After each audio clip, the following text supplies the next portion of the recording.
അപ്പോൾ നമുക്ക് ഇതിനെ തേച്ച് പിടിപ്പിക്കാൻ പോകണം മസാല നമ്മുടെ മൊയിലിനെ മേത്ത് നമ്മളിങ്ങനെ നമ്മൾ മറ്റേ കോഴീനൊക്കെ തേച്ച് പിടിപ്പിക്കുമ്പോൾ പാട്ട് പാടുന്ന പോലെ നമ്മൾ ഉണ്ണിവാവോ പാട്ട് പാടില്ലേ ബാലഗോപാലിനെ എണ്ണ തേപ്പിക്കുമ്പോൾ ഇത് ബാലഗോപാലൻ മിളക് തേച്ച് വറക്കുമ്പോൾ പറഞ്ഞ പാട്ട് ഇങ്ങനെ പാട്ടാരും കണ്ടുപിടിച്ചില്ല അല്ലേ.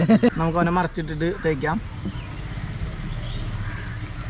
മൊയിലിന് ചിലപ്പോൾ ഞാൻ വാങ്ങിച്ച റേറ്റ് എന്ന് പറയുമ്പോൾ വ്യത്യാസം ഉണ്ടായിരിക്കും, പലയിടത്തും പല റേറ്റ് ആയിരിക്കും, നിങ്ങളുടെ ചിലപ്പോൾ കുറവായിരിക്കും കേട്ടോ. എനിക്കറിയില്ല, ഞാനിത് അന്വേഷിച്ചിട്ട് പോയി വാങ്ങിച്ചതൊന്നല്ല.